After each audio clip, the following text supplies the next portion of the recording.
Hello students, कैसे हैं आप सभी। मैं doctor Aruna Saket Tripathi, assistant professor political science, Holi cross women's college Ambikapur से। आइए आज हम पढ़ते हैं एमए फोर्थ सेमेस्टर के फर्स्ट पेपर से यूनिट 5 का टॉपिक शांति स्थापना में संयुक्त राष्ट्र संघ की भूमिका। दो विश्व युद्धों की विभीषिका ने हर राष्ट्र को ये समझाया कि युद्ध कहीं से भी अच्छे नहीं होते। इसी कारण बहुत से प्रयासों के बाद 24 अक्टूबर 1945 को एक अंतर्राष्ट्रीय संगठन की स्थापना की गई, जिसका नाम है संयुक्त राष्ट्र संघ। संयुक्त राष्ट्र संघ के बहुत से उद्देश्यों में से एक प्रमुख उद्देश्य है सभी प्रकार के साधनों का उपयोग करके किसी राष्ट्र द्वारा दूसरे राष्ट्र पर आक्रमण को रोका जाए और अंतर्राष्ट्रीय शांति एवं सुरक्षा स्थापित की जाए। अंतर्राष्ट्रीय शांति एवं स्थापना ही संयुक्त राष्ट्र संघ का प्रमुख उद्देश्य है। साथ ही साथ राष्ट्रों के प्रगति में हाथ बढ़ाना और यथासंभव प्रयत्न करना कि सभी राष्ट्रों के मध्यों से झगड़ों को शांतिपूर्ण ढंग से सुलझाया जा सके।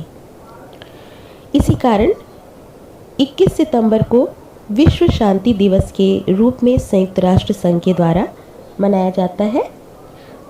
विश्व शांति की अवधारणा अगर हम देखें तो विश्व शांति धारणी भविष्य के लिए धारणी शांति है। विश्व शांति को लेकर संयुक्त राष्ट्र संघ ने 2011 में विषय रखा था, peace and democracy make your voice heard. वर्ष 2012 के अंतर्राष्ट्रीय दिवस का विषय था sustainable peace for a sustainable future. 2013 में अंतर्राष्ट्रीय विश्व शांति दिवस का विषय था फोकस ऑन पीस एजुकेशन। वर्ष 2014 में अंतर्राष्ट्रीय विश्व शांति दिवस का विषय था राइट टू पीस और 2015 का विषय था पार्टनरशिप फॉर पीस। इस प्रकार हर वर्ष हम देखते हैं कि नए नए विषयों पर शांति स्थापित करने के प्रयासों के साथ संयुक्त राष्ट्र संघ के द्वारा विश्व शांति के लिए प्रयास किए जा रहे हैं। आइए अब हम देखते हैं संयुक्त राष्ट्र संघ के द्वारा विश्व शांति के लिए उठाए गए कदम। संयुक्त राष्ट्र संघ के द्वारा विश्व शांति की दिशा में कई प्रयास किए गए। सकारात्मक रूप से कुछ प्रयासों में सफलता मिली और कुछ में सफलता नहीं मिली। कुछ प्रकरणों में स्थायी और पक्के समझौते हुए, जिनमें सोवियत संघ को 1946 में ईरान और साथ ही 1988 में अफगानिस्तान से अपनी सैनिक टुकड़ियां वापस बुलानी पड़ी थी।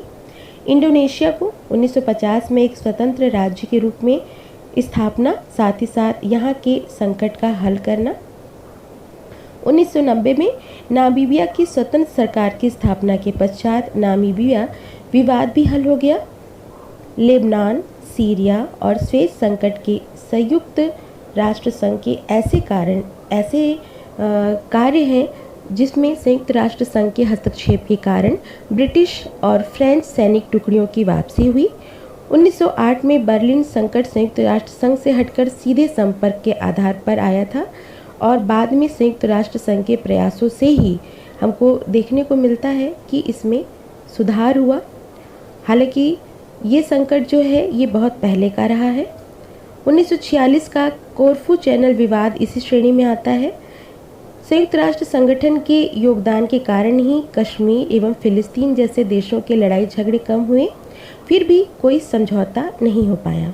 कुछ मामलों में संयुक्त राष्ट्र संघ को गतिरोध का सामना करना पड़ता है, कुछ मामलों में हताश होना पड़ता है। दक्षिण अफ्रीका के द्वारा संयुक्त राष्ट्र संघ महासभा द्वारा पारित सभी प्रस्तावों को लगातार नकारा गया। रंग भेद को समाप्त करने के प्रयासों का विरोध संयुक्त राष्ट्र संघ ने किया, लेकिन बहुत अधिक हद तक सफलता नहीं मिल पाई। संयुक्त राष्ट्र संघ कई बार तो कुछ मामलों में अपने कर्तव्यों का पालन करने में असमर्थ हो जाता है, क्योंकि सदस्य राष्ट्र साथ नहीं देते। 1950 में कोरिया संकट और 1991 में खाड़ी द्वारा इसकी एक ऐसे उदाहरण है जिसमें संयुक्त राष्ट्र संघ को असफलता देखने को मिली।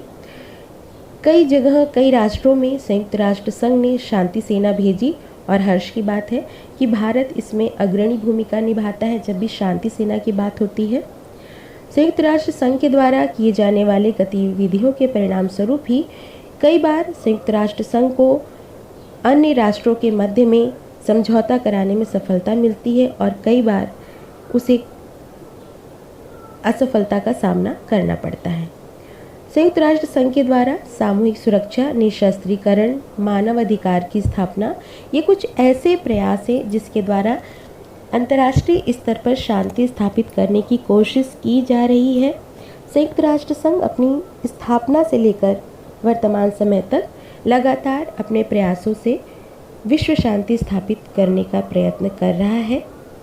बहुत से ऐसे मामले हैं जहां पर सामूहिक सुरक्षा कारगर नहीं हो पाता, निशस्त्रीकरण भी कारगर नहीं हो पाता। कई बार जो स्थायी सदस्य राष्ट्र हैं, इनके वीटो पावर के कारण भी कई प्रस्ताव पारित नहीं हो पाते हैं।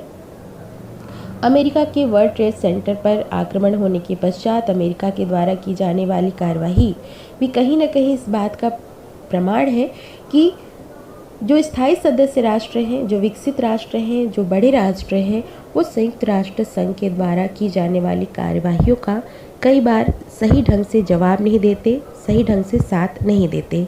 फिर भी हम देखते हैं अंतर्राष्ट्रीय मामलों और विवादों के समाधान की दिशा में संयुक्त राष्ट्र संघ का विशेष योगदान रहा है, सराहनीय योगदान रहा है। हम उम्मीद करते हैं कि भारत जिस प्रकार से पंचशील के सिद्धांतों पर, जिस प्रकार से विश्व शांति के सिद्धांतों पर आगे बढ़ रहा है और संयुक्त राष्ट्र संघ को सपोर्ट कर रहा है, आने वाले समय में हम और अधिक सक्षम रूप से संयुक्त राष्ट्र संघ को देख पाएंगे कि संयुक्त राष्ट्र संघ के द्वारा शांति स्थापित करने की जो प्रयास किए जा रहे हैं वो पूरे हों। हम देखते हैं कि विश्व मैत्री और बंधुत्व तैयार करने के लिए संयुक्त राष्ट्र संघ के द्वारा तीसरे विश्व युद्ध को होने से रोकने के बहुत से प्रयास किए गए। भारत चीन युद्ध, अरब इसराइल युद्ध, ईरान इराक युद्ध, ये ऐसे उदाहरण हैं जिन युद्धों में बीच में पड़कर समझौता कराने के प्रयास और विश्व में एकता सामंजस्य स्थापित करने के बहुत से तरीकों के द्वारा संयुक्त राष्ट्र संघ ने ये साबित किया है कि संयुक्त राष्ट्र संघ की स्थापना का जो उद्देश्य है, शांति स्थापित करना, विश्व शांति स्थापित करना, राष्ट्रों को प्रगति की ओर लेकर जाना, ये सभी कारगर उपाय करने के लिए हमेशा तत्पर रहता है संयुक्त राष्ट्र संघ। संयुक्त राष्ट्र संघ के संधि पत्र की 6ठी धारा के अनुसार किसी भी सदस्य राष्ट्र द्वारा संधि पत्र में वर्णित नियमों के उल्लंघन की स्थिति में वह संयुक्त राष्ट्र संघ की सदस्यता से निष्कासित हो जाएगा। फिर भी हम देखते हैं कि कई बार संयुक्त राष्ट्र संघ अपने स्थायी सदस्यों के वीटो पावर के कारण सही ढंग से अपने विश्व शांति के प्रयासों में सफल नहीं हो पाता है। बहुत से छोटे छोटे राष्ट्र शांतिपूर्ण सहअस्तित्व के मूल्य को समझने की कोशिश तो करते हैं, लेकिन कहीं ना कहीं अपनी महत्वाकांक्षाओं के कारण ये चुप रह जाते हैं। देखते हैं आने वाले समय में मानव जाति को शांति का कितना सबक और शांति के लिए कितने प्रयासों में सफलता हासिल होगी संयुक्त राष्ट्र संघ की। उम्मीद है इस वीडियो से आपको कहीं ना कहीं संयुक्त राष्ट्र संघ के द्वारा किए गए विश्व शांति के प्रयासों संबंधी विषय पर जानकारी हासिल हुई होगी। आप बहुत अच्छे से मन लगाकर पढ़िए और उम्मीद है कि विश्व शांति के साथ ही साथ ईश्वर हम सभी को कोरोना से जल्दी ही मुक्ति दिलाएंगे और हम सभी स्वस्थ और उज्जवल भविष्य के साथ जीवन यापन करेंगे। All the best for your studies.